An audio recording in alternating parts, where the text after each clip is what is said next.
raxmadda dunida.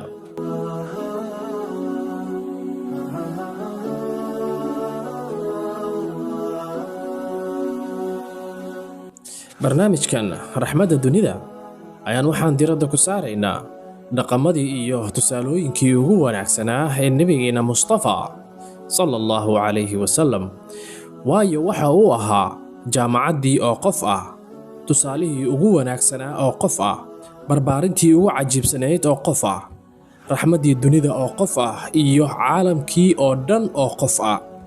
waxaana ugu talagalnay in ummadda muslimiinta ah, gaar ahaan kuwa ku hadla afka Soomaaliga, inay wax badan ka ogaadaan tusaalahan ugu wanaagsan oo ah raxmaddii dunida Mustafa sallallahu calayhi wasallam.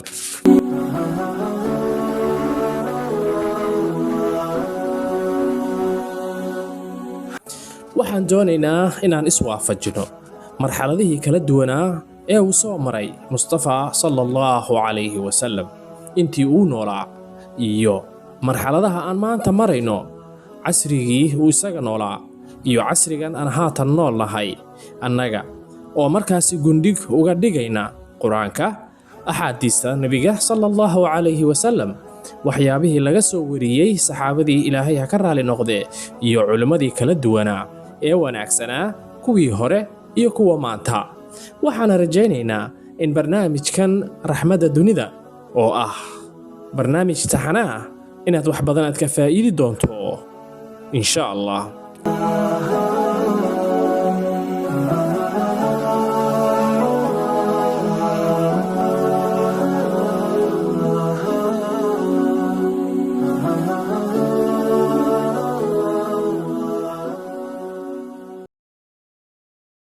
qaybtan toddobaad aynu waxaynu ku qaadaa dhigi doonaa bilaabashada waxyiga iyo Jibriil calayhi salaam. raxmaddii dunida Mustafa sallallahu calayhi wasallam markii uu dhammaystirantay 40 sano oo ah da'da uu ku dhammaystirmo caqliga insaanka, waana da'dii lagu diray rusushii isaga ka horeysay, ayaa waxaa bilowday calaamadihii nebinimada, taasoo ka soo iftiintay shakhsiyaddiisa. calaamadahaasi ayaa waxaa ka mid ah riyadii uu arkana sida ooga waaberiga ayuu u arki jiray. arrintani ayaa waxa ay socotay ku dhowaad 6 bilood. muddadii nebinimadana waxa ay ahayd 23 sano. riyooyinkan ayaa waxa ay ka mid tahay 46 qaybood oo nebinimada ka mid ah. markii la gaaray ramadaankii 3aad, intii uu rasuulka sallallahu calayhi wasallam kelinimada bilaabay, ayaa Ilaahay waxa uu doonay inuu addoommadiisa raxmad uga dhigo nebinimo, ayuuna ku karaameeyey. Jibriil calayhi salaam ayuuna u soo diray si uu aayado qur'aan ah ugu dul akhriyo. bisha Ramadaan ayaa waxa ay xiriir la leedahay dhacdooyin kala duwan oo muhiimadoodu xambaarsan tahay, gaar ahaan taariikhda islaamiga ah. waxaana ugu muhiimsanaa soo dejinta qur-aanka kariimka oo lagu soo dejiyey Nebi Muxamed calayhi salaatu wassalaam. bisha Ramadaan waxaa dhacay dhacdooyin kala duwan oo aad muhiim u ahaa, aadna u waaweynaa marka loo eego taariikhda ummadda islaamiga ah. alle ayaana midaasi qur-aankiisa noogu sheegay. bisha Ramadaan waa bishii la soo dejiyey qur-aanka si uu dadka u hanuuniyo, isaga oo waadixinaya hanuunka iyo xaqa. waxaa bilowday soo degitaankii qur-aanka iyo waxyiga bilowgii nebinimada, gaar ahaan habeenkii laylatul qadriga. alle ayaana qur-aankiisa noogu sheegay isaga oo dhahaya, qur-aanka waxaan soo dejinay habeenka laylatul qadriga. sida laga soo xigtay hadallada nebiga sallallahu calayhi wasallam ee saxda ahna, in habeenkaasi uu ahaa habeen isniina ka hor fajarka, habeenka 21aad ee bisha Ramadaan, oo waafaqsaneyd 10kii Agost sanadkii 610 taariikhda miilaadiga. nebigana calayhi salaatu wassalaam waxa uu jiray 40 sano. raxmaddii dunida Mustafa sallallahu calayhi wasallam waxa uu ahaa mid ka fogaada reer Maka, waayo waxay caabudi jireen sanamyo. waxaana uu aadi jiray godka la yiraahdo Qaarul Xiraa oo ku yiilay buur u dhow magaalada Maka. wuxuu hore u qaadan jiray cunto iyo cabitaan, halkaas ayuuna ku negaan jiray oo maalmo badan joogi jiray, gaar ahaan godka la yiraahdo Qaarul Xiraa oo uu khalwada ku qaadan jiray. wuxuuna ka fikirayay siduu alle koonkan u abuuray, isaga oo xaalkaasi ku sugan oo uu ka fikirayo sida loo abuuray dhulkan iyo samooyinka, ayaa malakul jibriil calayhi salaam alle soo dejiyey. wuxuuna ku yidhi akhri. nebigana waxa uu ku jawaabay waxba ma akhriyo. wuu soo qabtay, wuuna gilgilay mar labaad ayuu waxa uu ku yidhi akhri. haddana nebiga sallallahu calayhi wasallam waxa uu yidhi aniga waxba ma akhriyo. haddana mar saddexaad inta uu soo qabtay ayuu yidhi akhri magac rabbigaaga abuuray koonkan, akhri rabbigaaga ugu sharafta badan oo dadka baray qalinka, barayna waxaysan aqoon.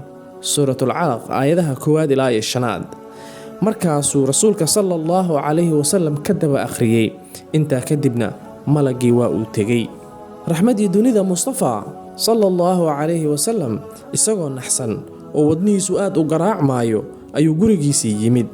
markaasuu ku yidhi xaaskiisii Khadiija, ilaahay ka raali noqdee, iddada. iyadana way daday ilaa uu argagaxii ka tegey.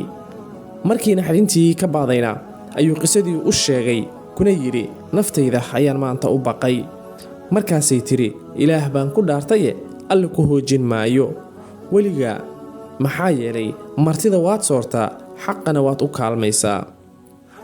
markaa kadib ayay Khadiija waday raxmadii dunida Mustafa sallallahu calayhi wasallam, waxayna u tageen Waraqata ibnu Nawfal oo ahaa Khadiijo in adeerkeed, diintii nebi ciisena haystay, ahaana nin odaya oo aad u da'weyn oo indhalla, kuna turjumi jiray kitaabka Injiil luqadda Cibraaniyadda ee Yahuuddu isticmaasho. markay u tageen ayaa Khadiija tidhi ina adeer, bal dhegayso wiilkaad adeerka u tahay. Waraqa wuxuu nebiga ku yidhi maxaad aragtay? markaasuu rasuulka sallallahu calayhi wasallam u sheegay qisadii. Waraqa markuu qisadii dhegaystay ayuu fahmay arrintii, wuxuuna yidhi kaa kuu yimid waa qeyrwadihii nebi muuse u iman jiray. wuxuuna intaasii raaciyey shalaytadaydiiye maa noolaado marka ay qoomkaagu ku bixinayaan.